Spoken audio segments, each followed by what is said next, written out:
Welcome to Native Calgarian and Mossy for listening.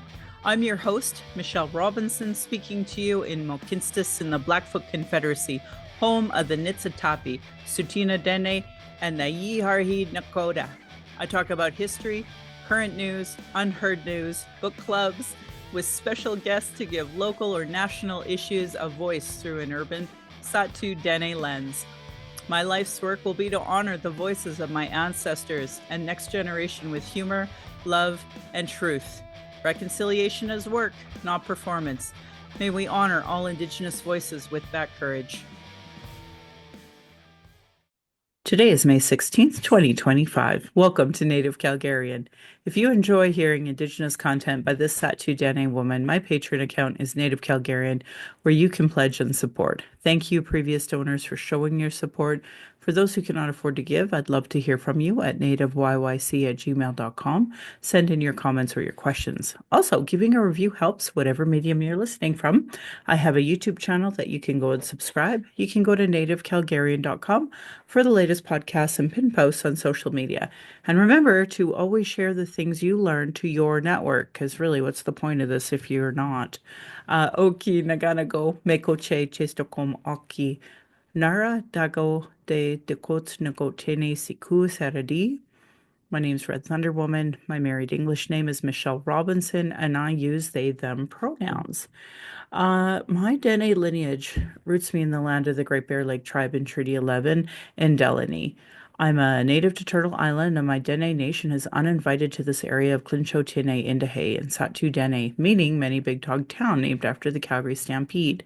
I was born in Calgary, or in Blackfoot, Mohkinstsis, as Michelle Elliott, an English name that has afforded me privilege in an English colonial world.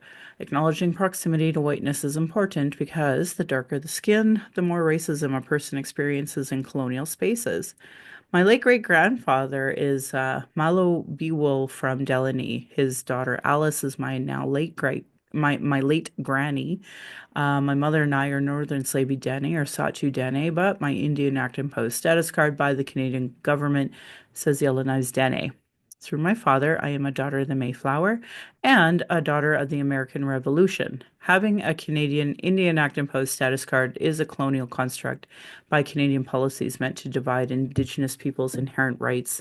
Indigenous Two-Spirit or the Indigenous 2S LGBTQ and Indigenous women are at the bottom of the Canadian socio-economic ladder because of imposed poverty, colonial trauma, racism, gendered violence, and land theft. I am not a social worker nor an elder, nor do I speak on behalf of all Indigenous peoples. I just share my journey as a ADHD Dene mom navigating this ableist, colonial, misogynistic, racist world in 2025. I think of all of this today, and I had a wonderful discussion today with a youth, and I just wish Canadians understood the gravity of the genocide that we're under and how many Indigenous lives have been lost for this so-called country named Canada. I hope you see your role in the importance of stopping harm, and as a citizen, see your role in reconciliation and as a treaty partner.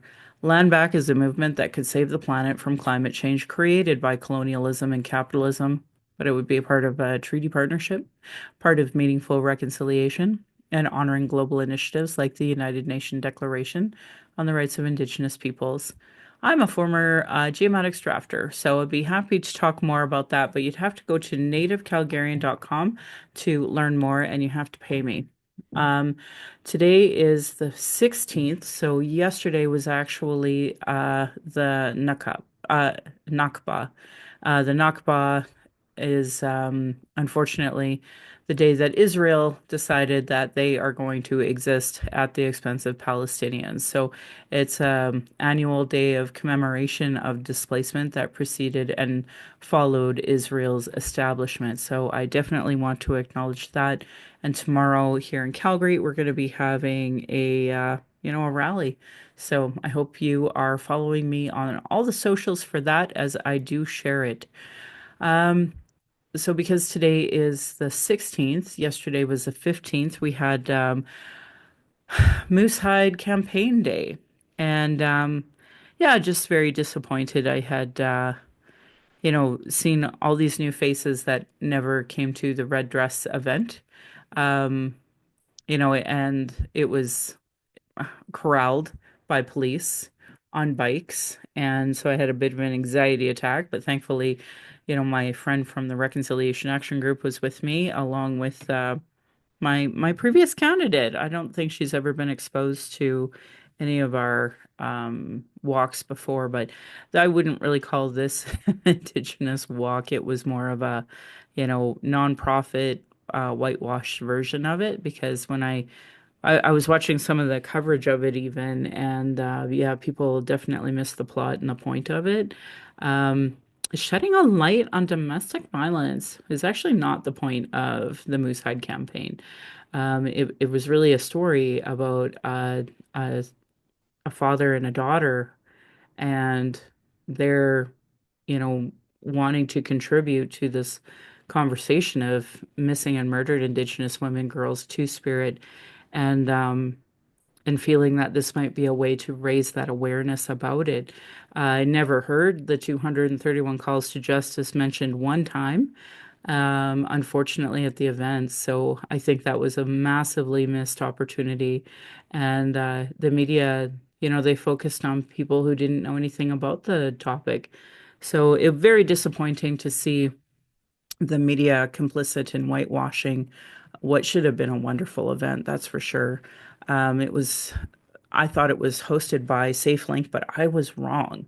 I was asked by SafeLink Alberta to give a quote for their blog, and they just by chance were promoting that event. There were a couple of board members that did make it, but I thought they were going to be there. So yeah, it was interesting. I don't know how I feel about it. I know that the Confluence is trying to, do good work, and they had a lot of Métis women kind of leading that. So it was important to, of course, honor the Métis elder who started us off with a prayer. And yeah, and then we went for a walk down to the temporary Indian residential school memorial, and then we came back. So that was that. Yeah, so I'm not too sure how I feel about it, frankly, but at the end of the day, at least it happened, and I maybe next time we'll have more community members come to it. I don't know. I don't know if it was safe for community members because of the police. So anyway, just reflecting on that, but knowing there was a way bigger picture here to talk about the Moosehide campaign. And, if you're not advocating for the 231 calls to justice within your own organizations, if you're listening to this, folks, please know if you're going to show up as TELUS to go, do this walk, like what is TELUS doing? I'd love to know the measurables of how organizations that participate in these walks. I want to know, what are your measurables? What have you done in the last year towards those 231 calls to justice?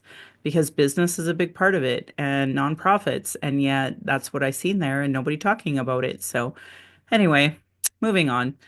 I hope folks reflect on that. I hope they put the Moosehide Campaign Day into their calendars, and I hope you don't need me to constantly remind you in order to show up. Anyway, G7 is coming up. While I was on at the walk, I had a few folks ask me, "What's happening with G7?" And again, if you had listened to some of my previous podcasts, I talk about what an agent provocateur is, and a lot of undercover police that are very interested in finding out what it is that Calgary activists are going to be doing for G7. And I mean, I just tell people I'm only here for good trouble, not bad trouble. Um, but I do want to remind people of good trouble. I want to remind you of John Boncourt. His name was Splitting the Sky. He did pass, but he led a revolution at Atticus Jail. And um, the last time the G7 was here, he tried to arrest George W. Bush. It was fantastic, but he has since passed. So, deepest condolences and respect, obviously, to his family always. And, yeah, I thought we could have like a fun parade for Zelensky. Like this is the safest place on frickin' earth for him because we have like three waves of Ukraine immigration here in Western Canada. And folks who have been fundraising for Ukraine since Russia's war started here.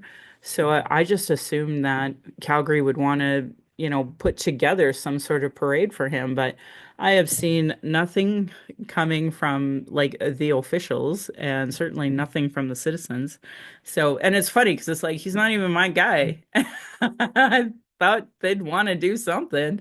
If you're willing to like fundraise all this money to send to the Ukraine and he's coming here, kind of shocked that y'all don't want to have a parade. The last I checked, I had a friend send me a link to the RCMP that was still working on protest zones in Banff and Calgary. And I just kind of giggled to myself and was saying to one friend yesterday, I'm just afraid they're going to arrest me the Thursday before the G7 and then keep me in jail for the weekend and then let me go that everybody's left. And it's like, I wasn't even planning nothing. I wasn't even doing nothing. So anyway, I'm getting anxiety about G7. We'll see what happens. Maybe by then my mom's hip surgery will be a go and I'll be in Edmonton for it anyway. Anyway, moving on. Um, I don't know if you folks have been on TikTok at all, but there's something called Park Talk. And Park Talk is a whole bunch of shout outs, really. It's the states coming from the national parks, TikTok accounts crying out, letting the world know that Trump has cut all their funding and that the national parks are in like serious trouble right now as a result. So they've been using like this exotic male or I don't know how you say that, sex worker, OnlyFans kind of guy. Cute as a button. He reminds me of Mercedes Chandler, only male version of him. So I just think they're fantastic. Anyway, I think both Mercedes is fantastic in her own way, talking about growing up in a conservative Republican world, and then of course becoming part of the 2S LGBTQ community. And then this guy that who he wears his hat backwards. Mercedes wears her hat forward, and he wears his backwards. And he's always like thirst trapping. That's the term they use. I'm such a nerd. I'm sorry, folks. So anyway, this has been going viral. A few of the national parks in Canada has kind of chimed in on it as well, using some of our wood choppers as thirst trap bait in order to try to raise awareness ultimately at the underfunding of national parks in the US. That said, both in Canada and the US, these are all stolen native lands. And yeah, we don't have access to them. So it's interesting watching like settlers talk about settler issues and how they perpetuate conversations while excluding Indigenous people. And I had Nagan Sinclair, Dr. Nagan Sinclair, on my book club on Monday. So that episode will come out here shortly. And he said that he did an article for Winnipeg Free Press, and that in it he said basically settlers always talk chapter two instead of starting at chapter one. And yeah, I'm going to say that forever and I'll credit him forever. But he also said in my book club, which will come up, to please subscribe and give money to Winnipeg Free Press because it's still one of the last independent journalist publications in Canada, and he writes in it regularly. So I was debating giving them whatever their monthly subscription is in order to keep it going because we need more independent journalists. And I mean, Dr. Nagan Sinclair, obviously well known who he is and what it is he does. So uh, Park Talk. I don't think I really have a lot more to say about that, other than obviously forest fires are going to be starting here shortly. Been watching some evacuation notices across Alberta and just following the Northwest Territories as well. So, kind of that bigger picture.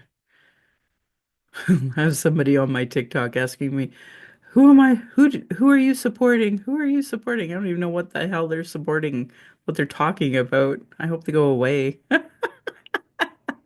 Anyway, um, so I did want to say one of the things that I've been very concerned about is the AI chat GPT conversation that's been happening.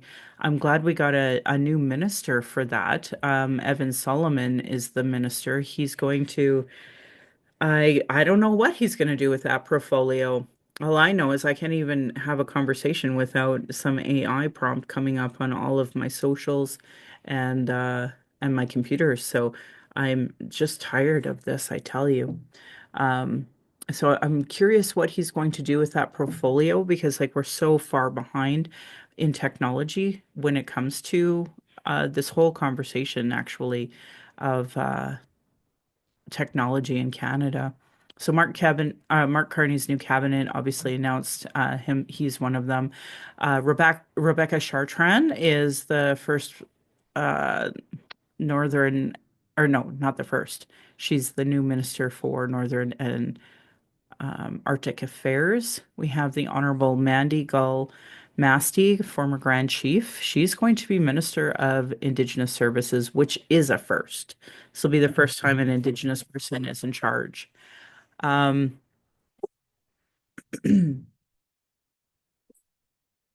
as my dog barks.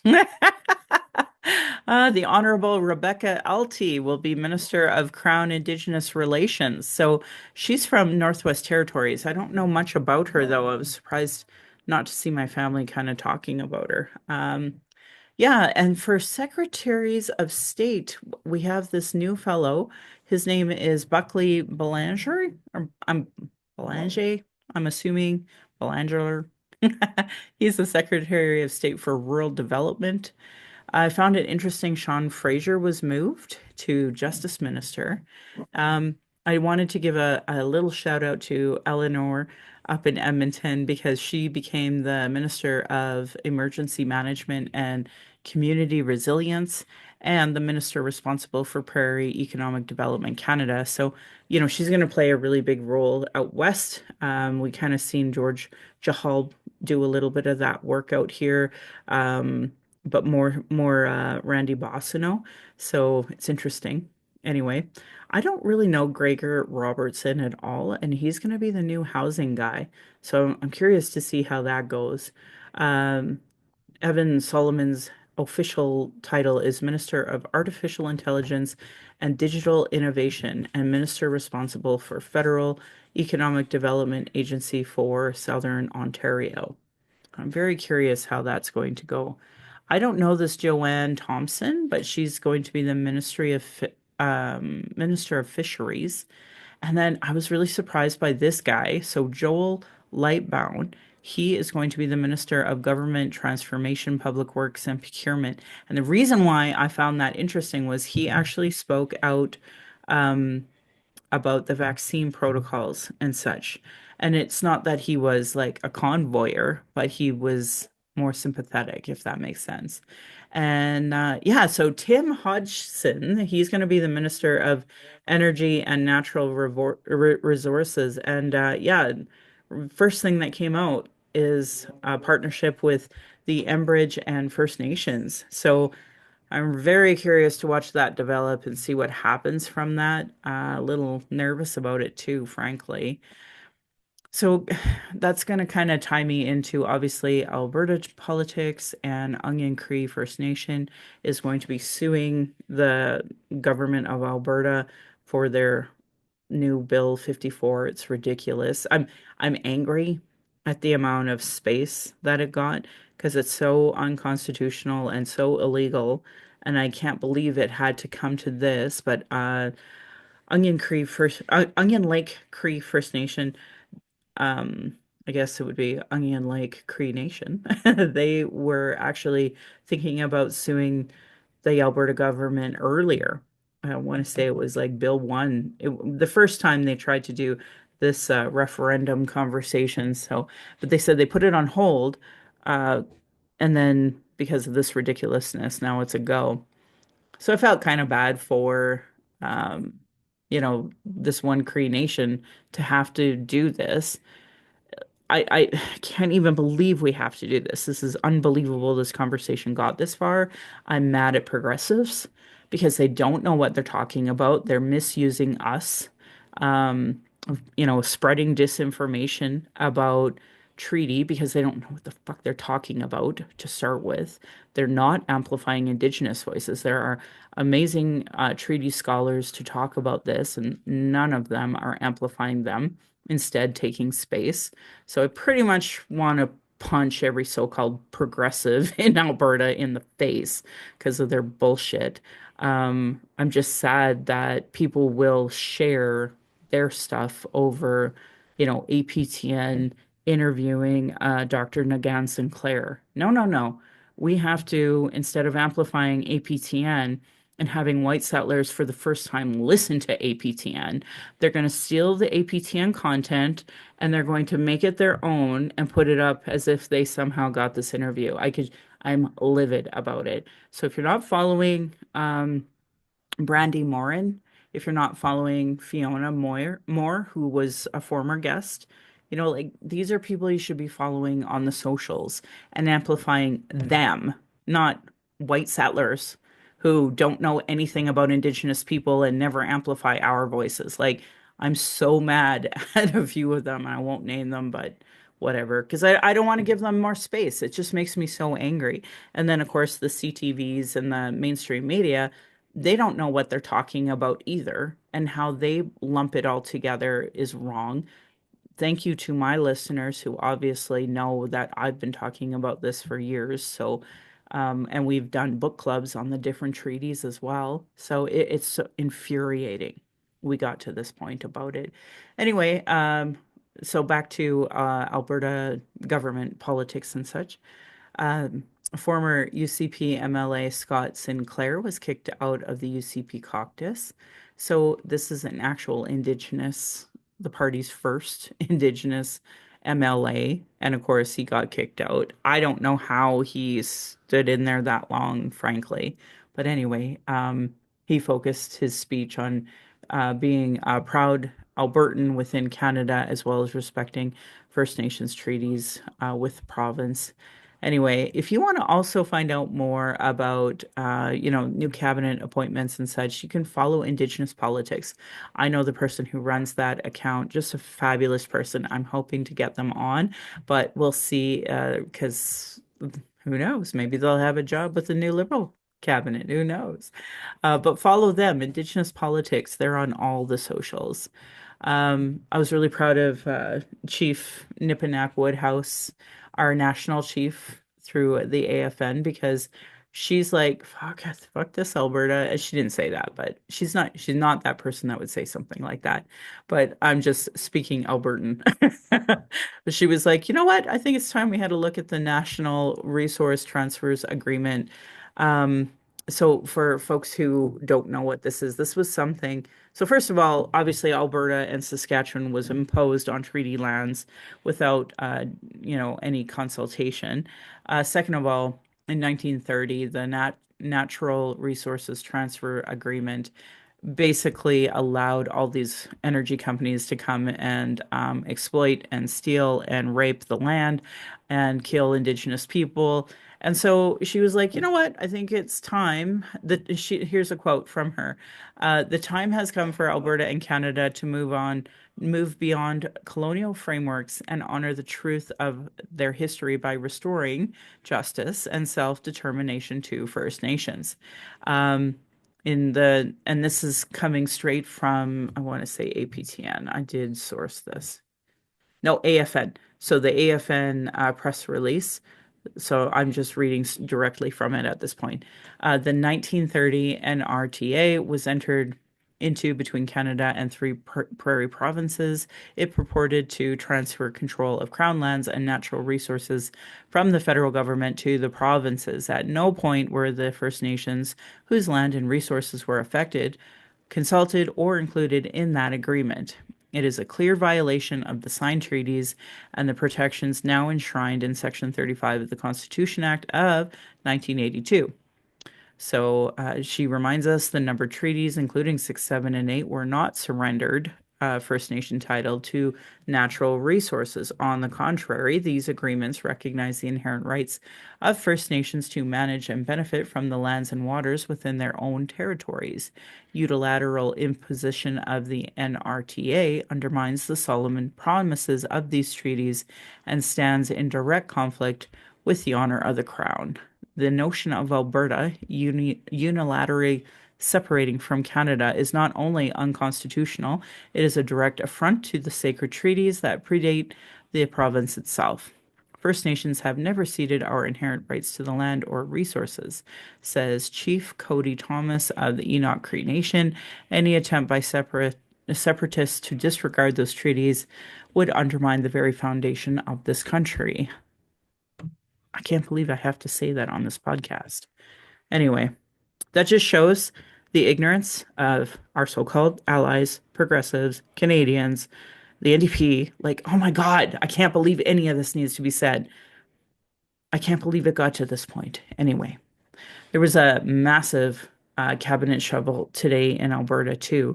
So Danielle Smith is trying so hard to hide all of her, spending issues and such. And Rick McIver stepped down from his position. So the one I care about, honestly and truly, is Rajan Sani. She's going to be the new Minister of Indigenous Relations. And as a family member of the missing and murdered exploited Indigenous peoples or the missing and murdered Indigenous women, girls, and Two-Spirit, said and reminded me there was a breakfast prayer that she was present at, that she had to put out a ridiculous statement that made no sense because they had an Indian residential school survivor speaker, or sorry, Indian residential school denier speaking. So a whole bunch of the UCP cabinet was actually in attendance, including her when she was under a different portfolio. So yeah, I'm really curious how this woman is going to at all help in any capacity.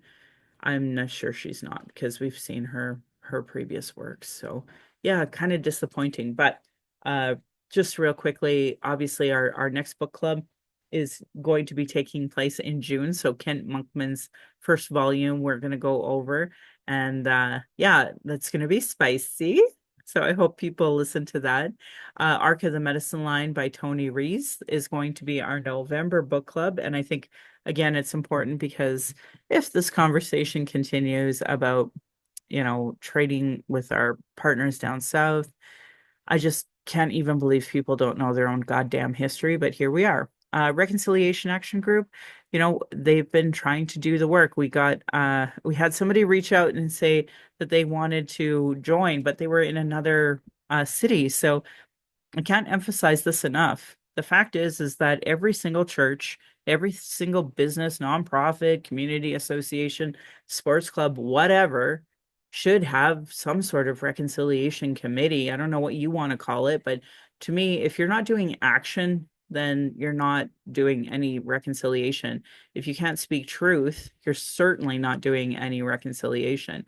So have a look at your life and go, what is my business? What is the clubs I'm a part of? What do I do in my social life? Like somebody somewhere must have a reconciliation committee and they hopefully it's Indigenous led and hopefully they're doing action. So there should be something like that all across the country. And I encourage people, look inward, do your white fragility work, nice racism, read those two books before starting any of this, before reaching out to your local friendship center or whichever. Yeah, I've been debating doing a whole episode on, trying to reconnect because it's legitimate, but the fact is that people can come on a social media and be like, "Hi, I'm reconnecting. Can you help me?" And then when I give honest solutions, they like get their white fragility wet panties in a bunch and won't actually listen to what I just said. So I don't know how to help folks anymore. I don't know if they really want to know or if they just want to pretend like they asked and then that was enough. Anyway, I want to say Masicho to my ancestors, to my granny, who is now on the other side, my mom. and what strength looks like through your examples. I want to thank my dad for teaching me to be strong and blunt, my stepmom for showing me what a proud culture is through her Austrian family. A huge thank you to my husband for producing and editing the show, on top of being my husband, my childhood friend, father of our child. He has witnessed decades of racism and sexism, and you know, it's so validating. I had a bad experience with the dentist again, and he's said from day one, I can't believe the difference of how you've been treated just because you have status. To our child, we are blessed to learn from you daily, and we are honored you chose us. You give me daily accountability to be a better and stronger person. I hope that my child, my family will be proud in the future of us trying to discuss these present day issues. I honor the Blackfoot as the elders and members have been so kind to me on my Red Road journey. Elder Red Crane taught me how to pronounce my spirit name in Blackfoot, and Leonard Kenny taught me how to pronounce it in Sot-too. My humblest apologies to the elders and language keepers as I try to learn proper pronunciation. My patron account is Native Calgarian, where you can pledge and support. Thank you, previous donors, for showing your support. If you value listening or watching and can afford to give, thank you. For those who cannot afford to give, I'd love to hear from you at nativeyyc@gmail.com, where you can send in your comments or questions. I also have a YouTube channel you can go and subscribe. Go to nativecalgarian.com for the latest podcasts and pin posts on social media. The very last thing I want to do, last podcast, I joked about cheeks, and I told the story about that because that was hysterical and worth pointing out. And so, I just wanted to talk about something, that made me laugh or just some sort of joy that I had. And I can't go on enough.